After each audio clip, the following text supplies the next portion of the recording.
I was gonna go ahead and do it, just talk to you guys about weaves. I did the hair talk, the hair growth talk, the healthy hair talk, whatever you want to call it, and now I'm gonna do a weave talk. I want to talk to you guys about hair extensions. I'm gonna start off with the different types of hair extensions, and once again, if you see me looking down, it's because I have notes.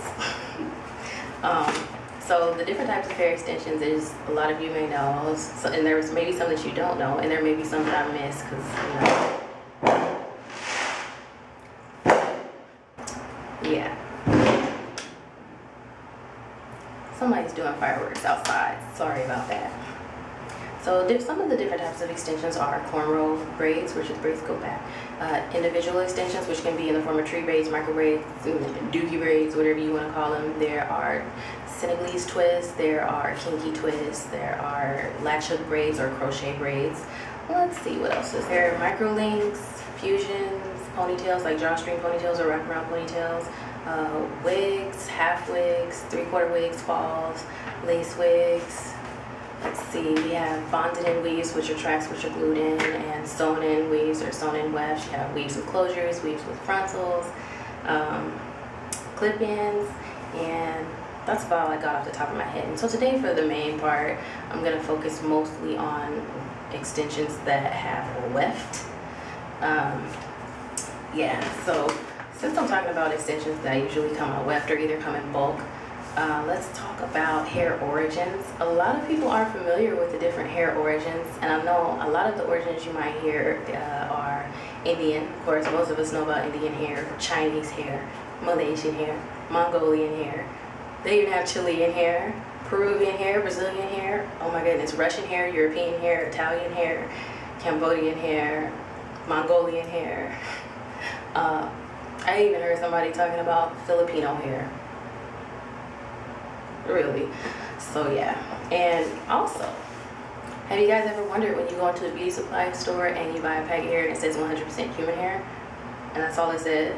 Have you ever thought about what origin of hair that is? Right. Why don't they tell you? Because all those other hairs, they're human, right? They come from a human, so we think. A lot of this hair that's in beauty supply stores that's labeled as human hair has animal hair in it, animal hair fillers. Some of it even has synthetic fibers in it, or man-made protein fibers in it. It's not necessarily all human hair. Most of the human hair in the beauty supply stores comes from fallen hair, which is hair that's in combs, hair that's picked up off of the floor, swept up in barbershops. And the vendors, what they do is they strip the cuticles of the hair and they dip it in a protein, or I'm sorry, a silicone product to help make it more manageable and more aesthetically pleasing. And that's the main reason why when you get hair from the beauty supply store, a lot of times it tangles and mats up in a short period of time. There's some that don't, but most of them do. And the other type of hair, of course, is synthetic hair, which is usually made out of, I call it plastic because it melts with heat. But that's synthetic hair that's usually for temporary shorter wear. And synthetic hair is actually a good option for people that wear their hair for short periods of time, people that do quick weaves and things like that. So yeah.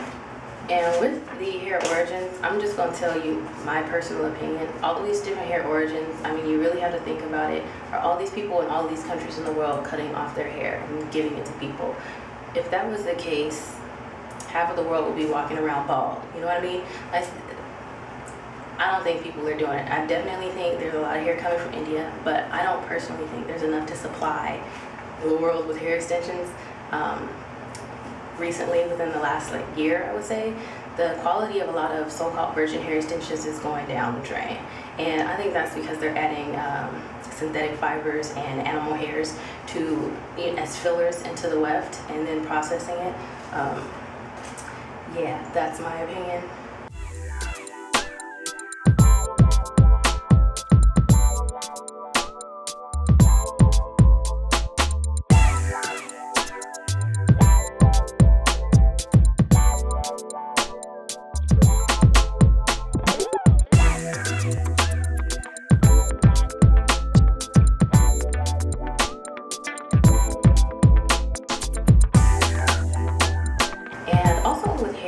A lot of people are confused about virgin hair versus remy hair, and just to clarify, virgin hair is hair that has not been processed. Virgin hair can be hair that you cut off your head, drop on the floor, kick around in a big old pile, and then pick it back up. It's still virgin hair because it's not processed, and the cuticles are not aligned anymore because you've just thrown it on the floor and kicked it around. Remy hair is hair that has the cuticles aligned, going in the same direction. Cuticles run up and down. Cuticles going in the same direction means they're all going in the same direction, which means I explained in my hair health video that the cuticles of the hair, when they're smoothed down, the hair is smooth. When they're raised up, then that's when you have friction.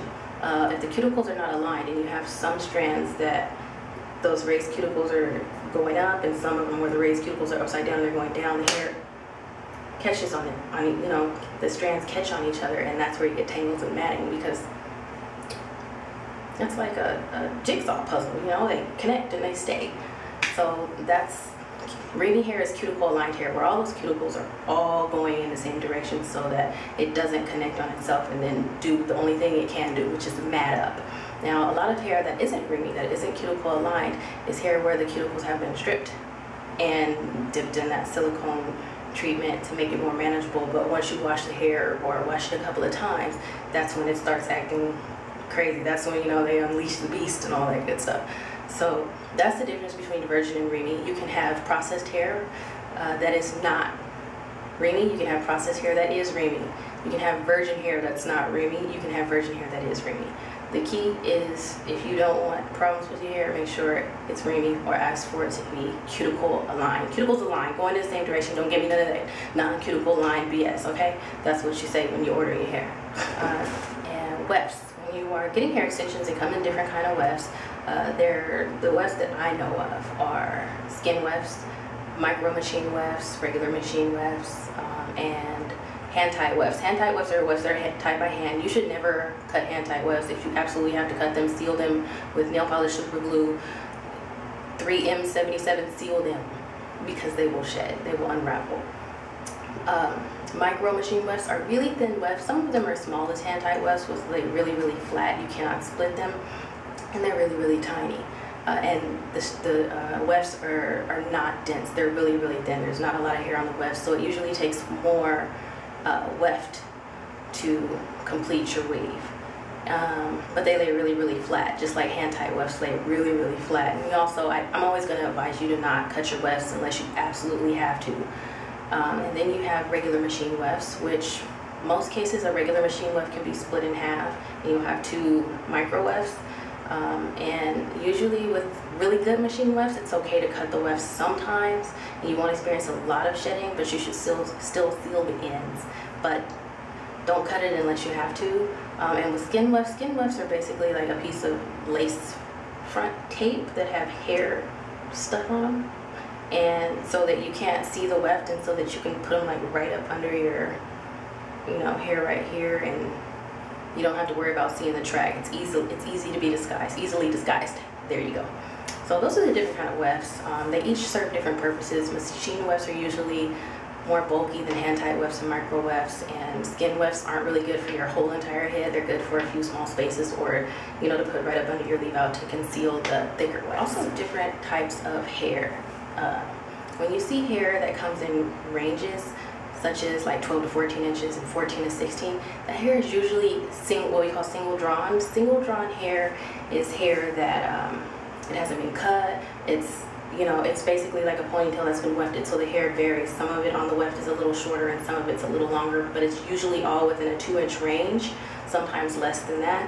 And double drawn hair is hair that you will usually get that has either been cut or the strands have been lined up, so it's all the same length all the way across. And that hair is usually going to come in one length, like 18 inches or 20 inches or 14 inches, not a range. So that's the difference. When you see those different ranges, it's because the hair is single drawn versus double drawn, where you just have one solid length. And some of the benefits of double drawn hair is if you want something that's really, really full, or you want like a blunt style, blunt cut, double drawn hair is really good. And single drawn hair to me is a little more natural. Like the hair I'm wearing now is single drawn, and you see it doesn't fall straight. It has like, you know, little strands that come down. That's because it's single drawn, you know what I mean? So yeah, it just looks a little more natural in a lot of instances, and works really, really well. You want layers in your hair. because it usually will fall into really nice natural layers on its own without having to do too much cutting. And I want to talk really quickly about virgin hair versus processed hair or non-virgin hair. Virgin hair is hair that, to me, this is my opinion, it's hair that has not been processed in any way. The protein bonds of the hair are still intact, which means they have not been altered in any way. Hair that's not virgin, I'm not going to call it processed, because processed to a lot of people insinuates some chemical that was used, but non-virgin hair to me is hair where the protein bonds of the hair strands have been broken down to achieve a different type of look. So, because basically in order to set hair to the extent that when you wash it, it goes back into the same pattern, the pattern that it was not in initially when it was cut from the donor's head, you have to break down the protein bonds and rearrange them to stay in that set pattern. That's why when you wash the hair, it naturally wants to spring back into the pattern that it's set in, whereas hair that, true virgin hair that hasn't been processed or the protein bonds haven't been altered in any way, when you wet it, the hair relaxes. Wet. This hair is usually very curly, but it's wet right now, and so I can pull it relaxed, but if I were to scrunch it, then it'll curl back up. Basically hair that is not virgin, when you wet it, it just springs into the same pattern and it dries that same way. It may shrink just a little bit when it's dry, but it usually is the same way wet as it is when it's dry. That's usually a good way to tell if your hair is truly virgin or not. And then when you use chemical processes, of course your hair is not virgin, but then you could call that, say, chemically processed. This is just my opinion, but I actually think my opinion makes a lot of sense, because when you're altering the protein bonds of your hair, your natural hair, it's processed. When you flat iron your hair and you get heat damage, you're altering the protein bonds of your hair because the pattern of your hair has changed. So I don't think it's any different with hair extensions. It's the same thing because it's still hair. And I also want to talk about hair donors. A lot of companies will say that when you're getting virgin hair, you're getting hair that has come from one donor, and then you're getting a 4-ounce weft, and they're like, this is from one donor. People, donors do not have four ounces of hair to give you. And to top it off, when someone's ponytail is cut off before a weft is made, the hair is hackled to get rid of all the short hairs, and a lot of time you lose like a huge percentage of the hair during the hackling process, and all you're left with is like a pinky's worth of hair to put on the weft. So when people come out with this long weft of hair, they're like, oh, this is just from one donor. No, it is not. They're not telling you the truth. Unless the donor has hair that's like naturally like this and they just cut it all off and there were no short hairs, and that's, I mean, it's just, I'm sorry guys, it's not possible. They're not telling you the truth. I wish vendors would stop saying that. I mean, there's really nothing wrong with having hair, selling a weft of hair that isn't all from one donor. There really isn't a benefit of having hair that is from one donor, because everybody's hair tangles. The hair that grows out of your scalp, it tangles at some point in time. So there's no benefit of having hair that's from one donor. So there's no reason for vendors to keep telling you guys these tall tales.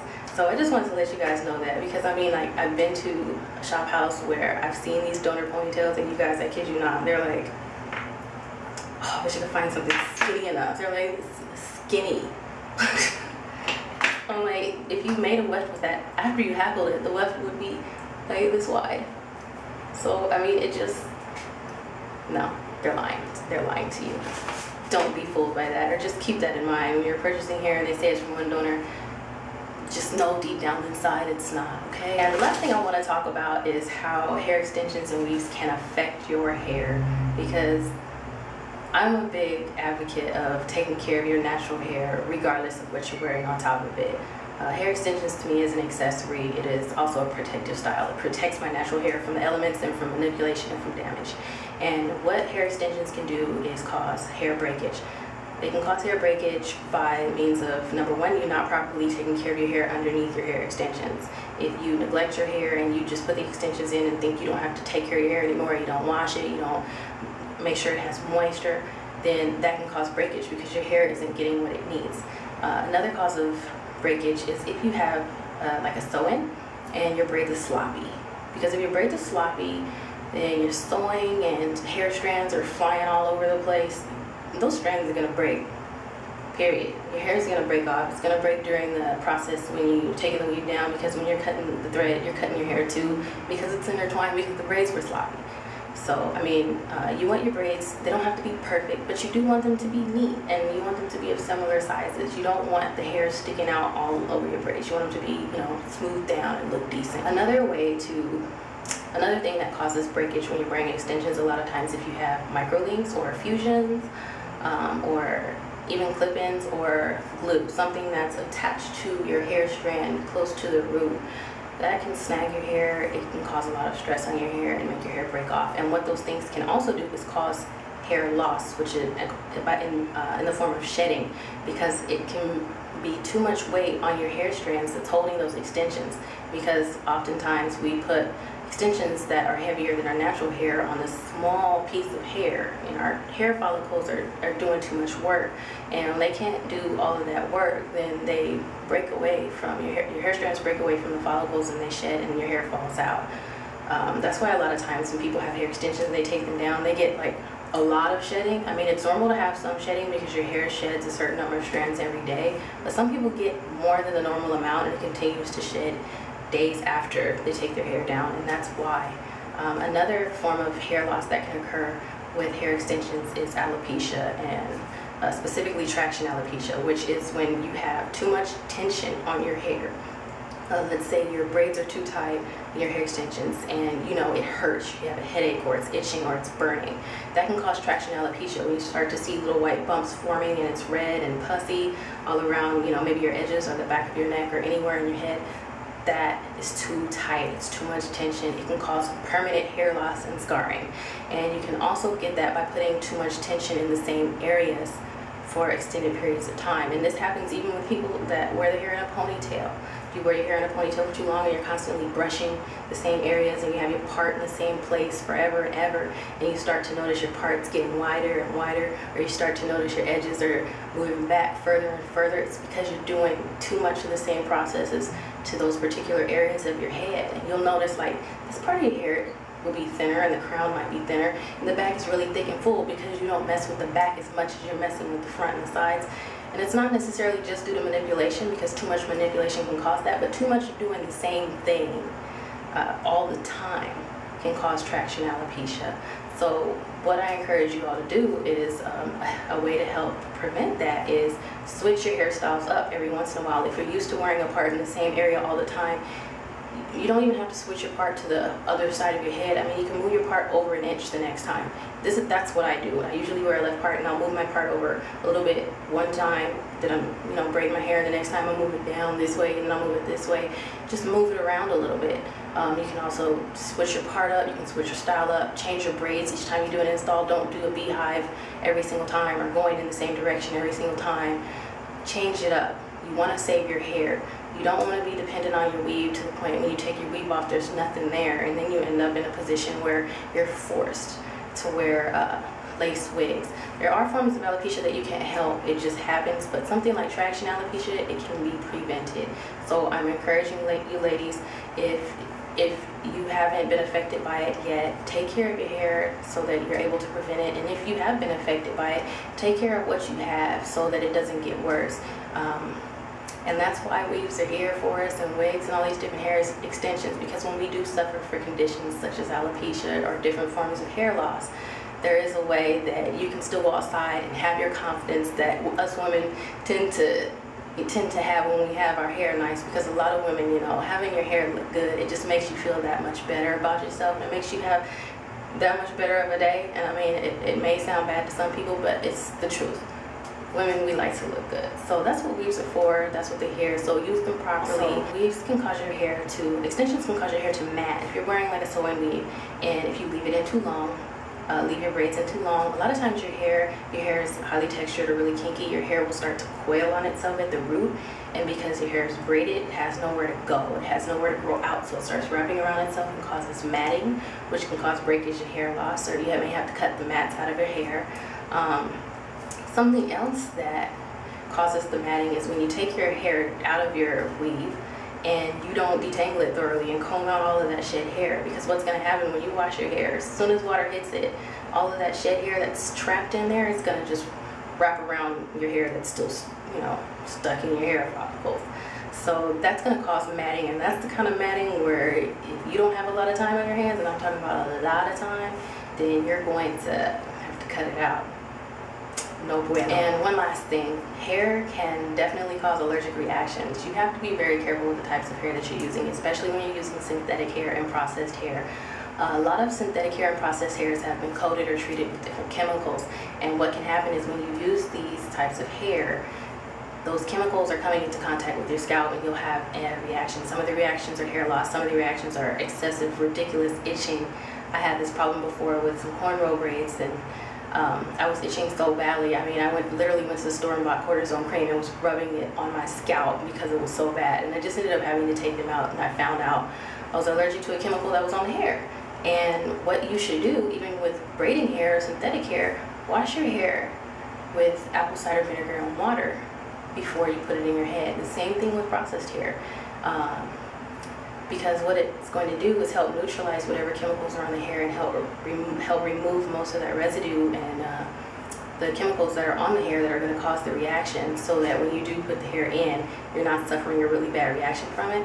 And always when you have any kind of weave that's human hair, unless it's a regular beauty supply store pack hair, wash it first. Washing the hair first will allow you to see what it is that you have and that you're working with. It will allow you to see if the hair expands or swells, or if it's going to lose some of its volume. And it also allows you to see if the hair is going to act a fool when you put it in your head. Because if you wash the hair before you put it in and the hair starts to tangle already, you know you probably don't want to put that in your head, because it's only going to be that much worse.